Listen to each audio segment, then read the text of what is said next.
सत श्री अकाल। आज के ये कोरोना और कोविड-19 के सेशन पे फिर आपका सबका स्वागत है।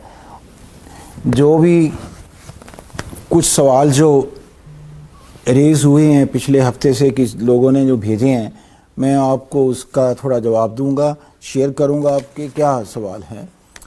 पहला सवाल किसी ने पूछा है कि मेरा कोरोना टेस्ट पॉजिटिव था, अब 17 दिन हो गए हैं, अभी 17 दिन के बाद भी पॉजिटिव है, तो पर मेरे को कोई तकलीफ़ नहीं है, तो क्या मैं अभी भी मेरा पॉजिटिव आ रहा है, मैं स्प्रेड कर सकता हूँ डिज़ीज़ को, और क्या मैं अपने नॉर्मल काम पे जा सकता हूँ। देखिए, अगर आपको 17 दिन हो गए हैं पॉजिटिव पहले जो हुआ था उसके बाद, तो आप नॉन इन्फेक्टिव फेज में, यानी आप इसको आप स्प्रेड नहीं कर सकते।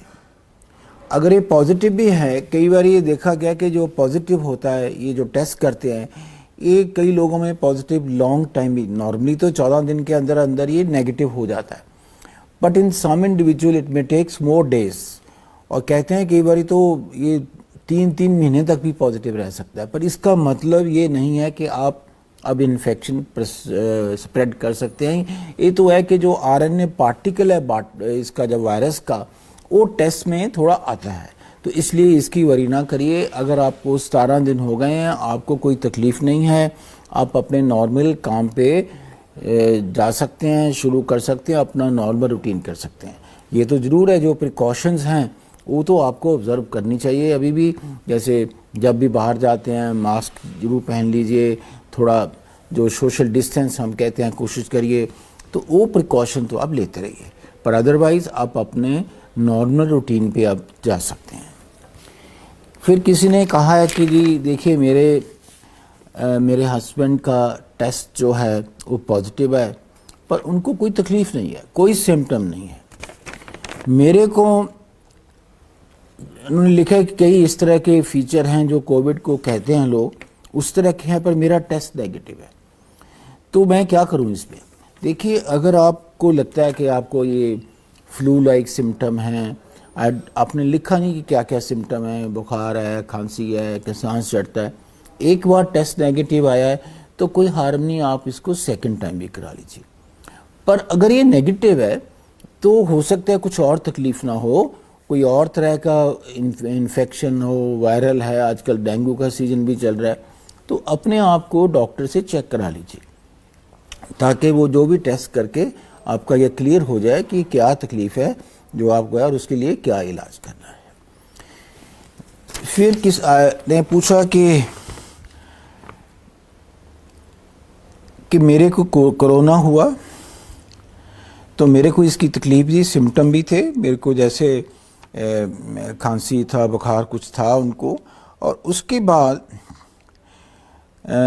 तो टेस्ट जो है अब मैंने लिया है वो अब नेगेटिव है, पर उससे कोरोना के ठीक होने के बाद टेस्ट भी नेगेटिव है। मेरा जो हीमोग्लोबिन है वो 5 ग्राम है। अब मेरे को थोड़ा धड़कन भी होती है, जैसे मेरी नब्ज़ जो है तेज़ रहती है, तो इसका क्या कोविड की वजह से है, पोस्ट कोविड का कुछ ऐसा फीचर है। देखिए, कोविड के बाद हीमोग्लोबिन ऐसे 5 ग्राम नहीं होते, अनलेस कोई किसी को कहीं ब्लीडिंग हुआ हो, उस टाइम पे किसी को पाइल्स आए या कुछ और इशू हो, अदरवाइज हीमोग्लोबिन फॉल नहीं करती।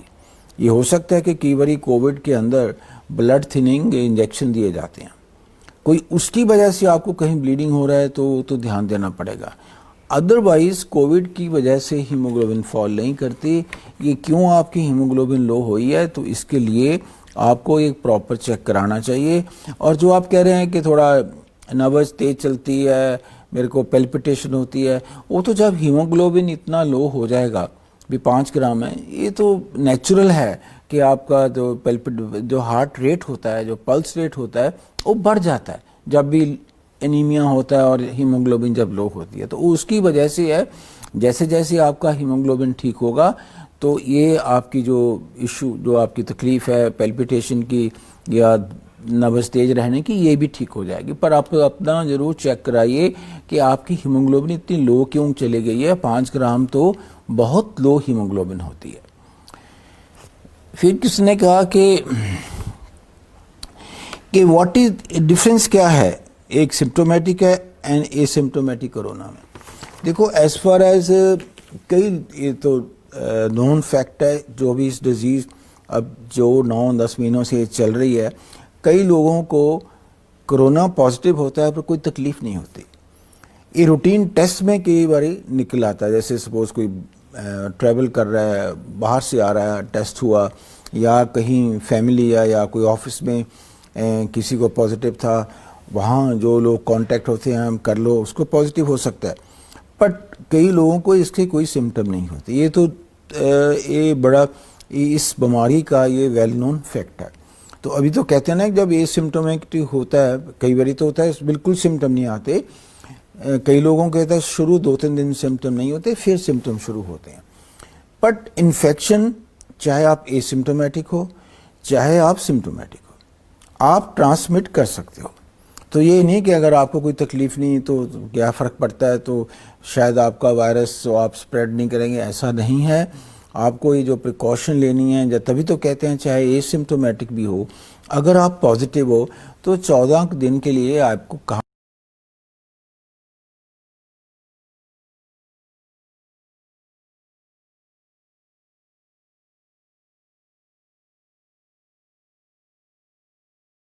मिलेंगे, तो किसी को आप स्प्रेड नहीं कर सकते।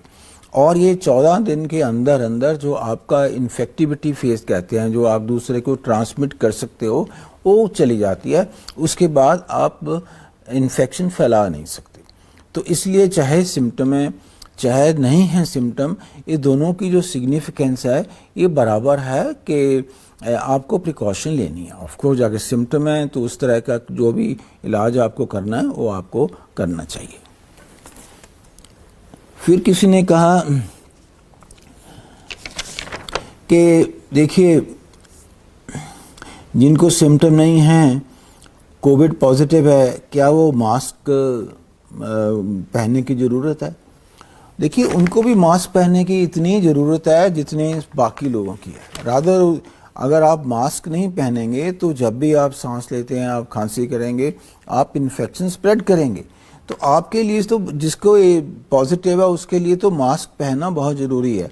इवन ये भी कहा जाता है जब आप आइसोलेशन में हों घर पे, उस टाइम भी एडवाइस किया जाता है कि आप अपने मास्क पहन के रखिए घर पे।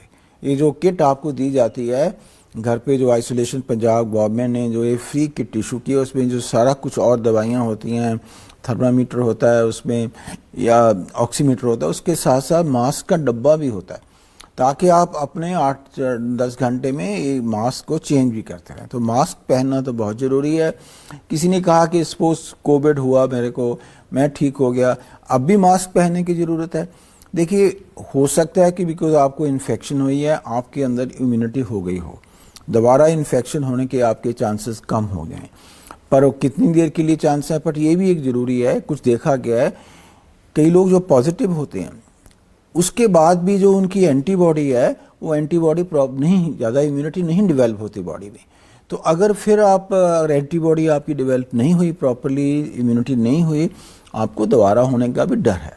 पहले तो था कि री इन्फेक्शन शायद नहीं होता, पर अब कुछ ऐसे केसेस सामने आ रहे हैं, अपने हिंदुस्तान में भी कुछ ऐसे, बॉम्बे में हुआ, पंजाब में भी एक हमने देखा है, बाहर भी कुछ लोग देख रहे हैं कि कुछ लोगों को दोबारा इन्फेक्शन होने का डर है। सो आई थिंक प्रिकॉशन है, इसको रखिए, मास्क वगैरह को ना उतारिए। जिस तरह की ये मास्क की है जो कि हम सबको इन्फेक्शन होने से या इन्फेक्शन स्प्रेड करने से बचा सकता है। मैंने पहले भी आपको कहा है कि कई देश तो मास्क यूज़ करके इस बीमारी से बाहर आ गए हैं। आप थाईलैंड देख लीजिए, आप जापान देख लीजिए, चेकोस्लोवाकिया देख लीजिए। थाईलैंड में कहते हैं मतलब उन लोगों को शुरू से कुछ सालों से ही आदत है कि लोग मास्क पहनते हैं। वहाँ सिर्फ 50 डेथ हुई हैं सारी कंट्री में। तो इसलिए मास्क पहनना तो बहुत इस बीमारी में सबसे जो सिंपल और आसान तरीका है अपने आप को बचाने का और दूसरों को बचाने का, मास्क पहनना है। ठीक है, ये थोड़ा सा आदत नहीं होती, इसलिए इसको आदत को अपने रूटीन में लाने में थोड़ा हिचकिचाहट आ सकती है, पर जब जिसका इतना फ़ायदा होता है तो हम उसको क्यों ना अडॉप्ट करें। ये सिंपल तरीका करने से हम अपने आप भी बचेंगे और दूसरों को भी बचा सकते हैं। तो मास्क तो पहनना ही है। तो किसने कहा कि देखो इतनी जो फार्मास्यूटिकल कंपनीज हैं वो कह रहे हैं उन्होंने कोरोना वैक्सीन आ गई है, तो क्या हमारी गवर्नमेंट भी प्लान कर रही है कि वैक्सीन ऑफिशियली अलाउ करने के लिए। देखिए वैक्सीन के बारे अभी भी ठीक है, बहुत आई थिंक पूरी दुनिया में साइंस में रेस लगी हुई है कि कोई ऐसी दवाई आए या जल्दी वैक्सीन आए तो इस बीमारी का कुछ हल निकले। जिस तरह ये बीमारी फैली है, देखिए तो अब इंग्लैंड में, स्पेन में कुछ ऐसा लग रहा है कि सेकंड वेव आ रही है। तो इस बीमारी के बारे में अभी भी कैसी ये बिहेव आगे करेगी बहुत मुश्किल है कहना। तो वैक्सीन लग रहा है कि एक सॉल्यूशन है, जब दवाई कोई नहीं है अभी तक इसके बारे कि वैक्सीन ही आपको शायद इससे इम्यूनिटी दे और बचा सके। अभी कुछ मैं 40 वैक्सीन हैं जो ट्रायल पे चल रही हैं सारे दुनिया में। हिंदुस्तान में भी 2 वैक्सीन पे एफर्ट चल रही हैं जो हिंदुस्तान में बना के उन पे, पर इनकी वैक्सीन की फेज होते हैं, इसको डेवलप करने की फेजेस होती हैं। एनिमल में पहले दिया जाता है, फिर वॉलंटियर में दिया जाता है, फिर थोड़ा ज़्यादा वॉलंटियर में दिया जाता है, फिर ये फेज़ 3 हम कहते हैं जबकि लोगों को देने की स्टेज आती है। इस टाइम कुछ ऐसी वैक्सीन हैं 2-3 जो दुनिया में हुई हैं डेवलप, कि वो वैक्सीन जो हैं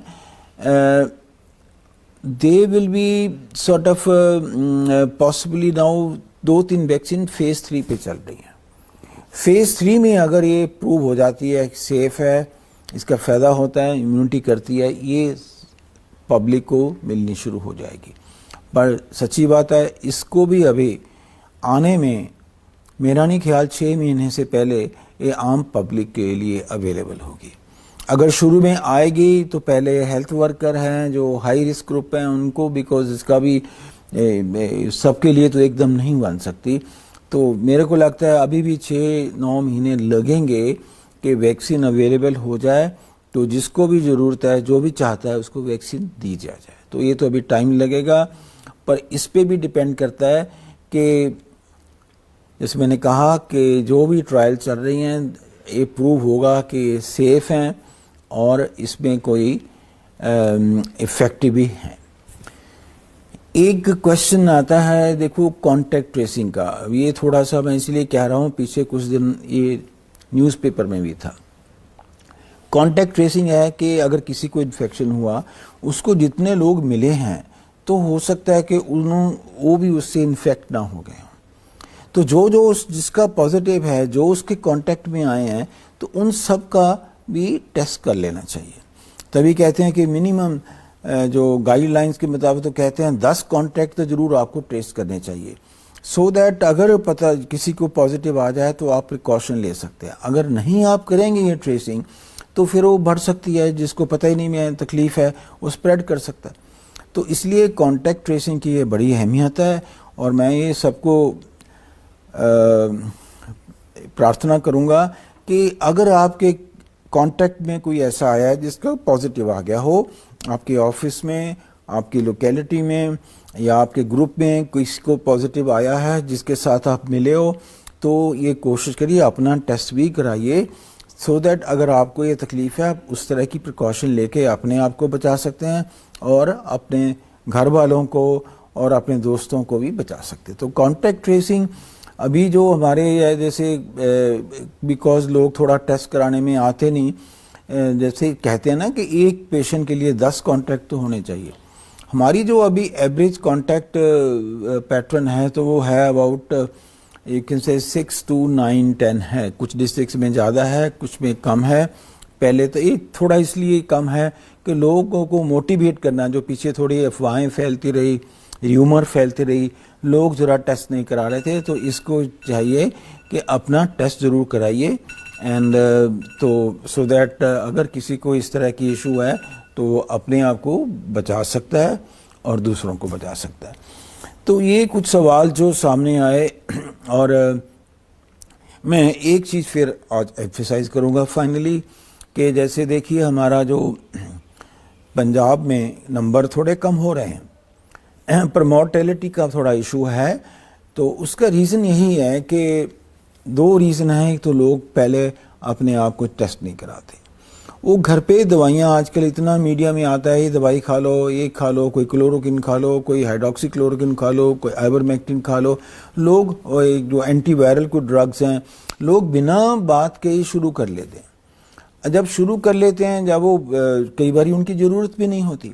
जैसे स्टीरॉयड्स है, डेक्सामेथासोन है, उसका आया कि ये बहुत अच्छी दवाई है, इससे थोड़ा हेल्प मिलती है पेशेंट्स को और सर्वाइवल भी बचता है। बट अगर उस दवाई को आप टाइम पे यूज़ करें जब ज़रूरत नहीं है, तो इसका नुकसान भी हो सकता है। तो ये जो हो गया इशू प्रैक्टिशनर्स में भी, तो जो भी है दवाई ले लो, टेस्ट ना कराओ, तो आप फिर जब तकलीफ बढ़ जाती है फिर आप भागते हैं। और फिर वो जो टाइम होता है पीरियड, जिसमें ये थोड़ा, अगर आप टाइमली पे आपका टेस्ट हो जाए, पता लग जाए अगर कोई तकलीफ़ है, जैसे सैचुरेशन का मेन इशू में आता है कि लंग इन्वॉल्व होते हैं, अपनी सैचुरेशन कम होती है, फिर वो सारे बाकी ऑर्गन को भी इफेक्ट कर सकती है।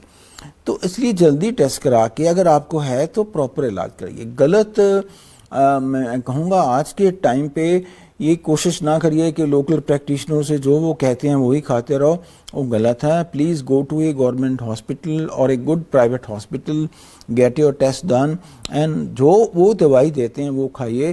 बिकॉज कई दवाइयाँ जो इस बीमारी के लिए हैं, अगर गलत टाइम पे ली जाएं तो उनका नुकसान भी होता है। तो ये ध्यान रखिए। और पर्टिकुलर जो अगर किसी के घर में बुज़ुर्ग हैं, पेरेंट्स हैं, जिनको कोमॉर्बिड कंडीशंस हैं, डायबिटीज़ है, ब्लड प्रेशर है, हमने पहले भी कहा, ये जो ग्रुप है इनको इन्फेक्शन होने के ज़्यादा चांसेस हैं। अगर हो जाए तो कॉम्प्लिकेशन होती हैं, और कॉम्प्लिकेशन होती है तो डेथ